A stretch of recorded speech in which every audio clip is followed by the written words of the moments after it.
नमस्कार मैत्रिणींनो, गीतूज खाद्य संस्कृतीमध्ये तुमचे स्वागत आहे. आज आपण नायलॉन खमण ढोकळा बघणार आहोत. अगदी जाळीदार असा, कमी साहित्यापासून आणि अगदी सोप्या पद्धतीने सहजच प्रत्येकाला जमेल असा. यासाठी आपण 1 कप भरून चण्याची डाळ घेत आहोत. पाव कप तांदूळ घेत आहोत. मी इथे पाव कप रेशनचा तांदूळ घेतलेला आहे. तुम्ही कुठलाही जुना तांदूळ घ्या. आणि अर्धा टीस्पून भरून मेथीदाणा घेतलेला आहे. आता डाळ, तांदूळ आणि मेथीदाणा आपण 2-3 पाण्याने स्वच्छ धुवून घेत आहोत.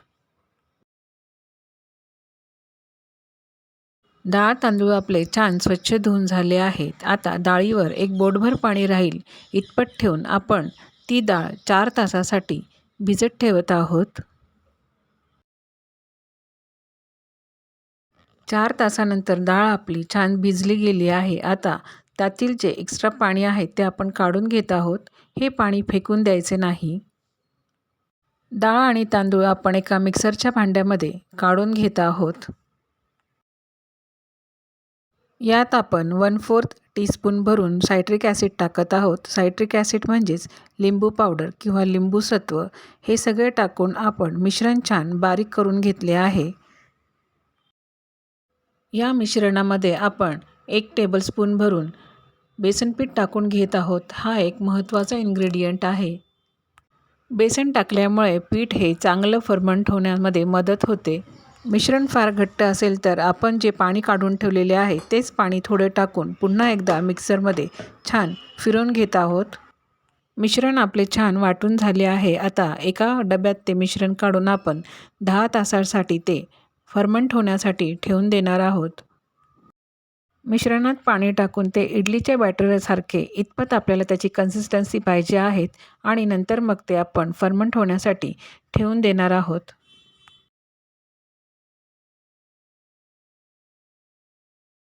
पीठ आपले 10 तासानंतर छान फर्मंट झाले आहे. वरती थोडीशी पांढरी अशी पातळ लेयर तयार झालेली आहे. म्हणजेच पीठ आपले छान फर्मंट झालेले आहे.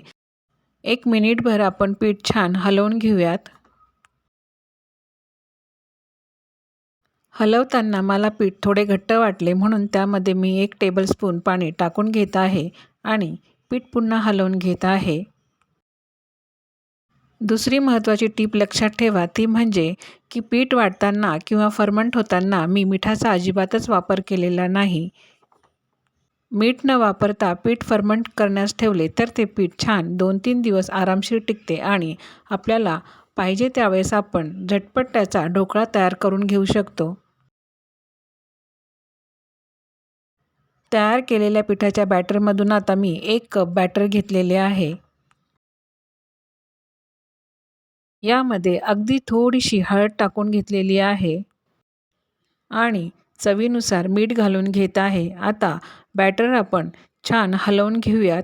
बॅटर मीठ आणि हळद हलवून घेतल्यानंतर सोडा टाकल्यानंतर आपला वेळ वाया जात नाही म्हणून मीठ टाकल्यानंतर आधीच बॅटर छान हलवून घ्यायचे.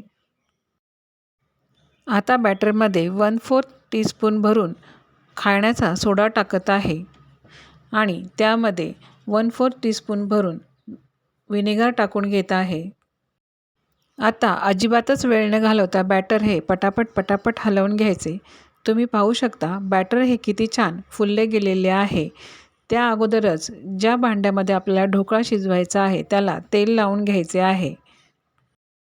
माझे तेल लावायचे राहून गेले होते. आता पटकन तेल लावून ते बॅटर ताटलीमध्ये टाकून घेत आहे.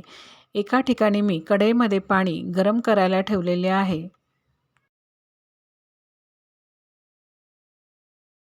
ताटलीमध्ये बॅटर टाकून घेतले आहे आणि ते केवढूसे आहेत. आता एका साईडला आपले पाणी उकळलेले आहे त्यामध्ये ती ताटली ठेवून दिलेली आहे.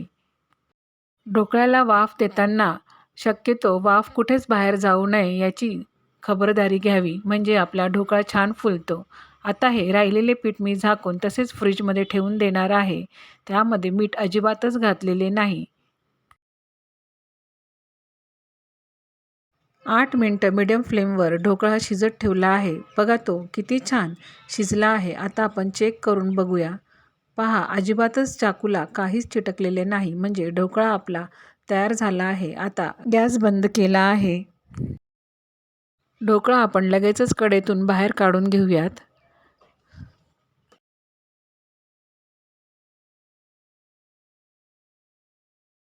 ढोकळा आपला थोडा गार होते तोपर्यंत आपण इथे ढोकळ्यासाठी फोडणी तयार करून घेऊयात.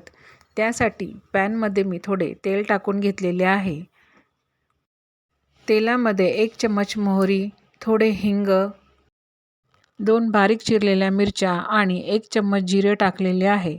यामध्ये आपण कढीपत्त्याची पाने टाकून घेतलेली आहेत.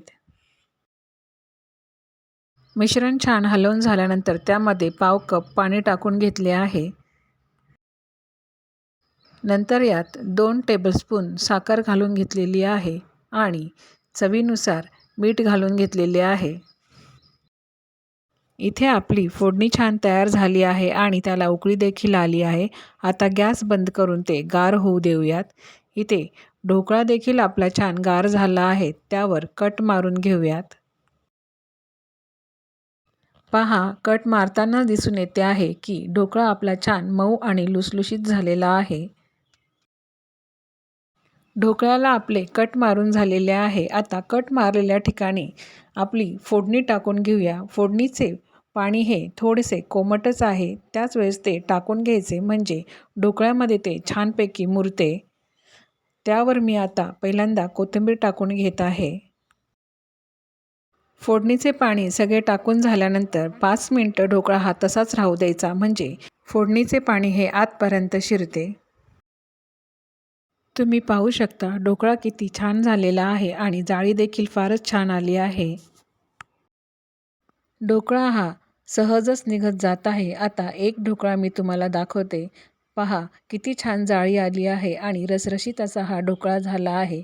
असा हा ढोकळा अजिबातच घशात अडकल्यासारखा वाटत नाही. अतिशय सोपी ही रेसिपी आहे. तुम्हाला करायला नक्की आवडेल. ही रेसिपी आवडल्यास व्हिडिओला लाईक करा, शेअर करा आणि सबस्क्राईब करा. धन्यवाद.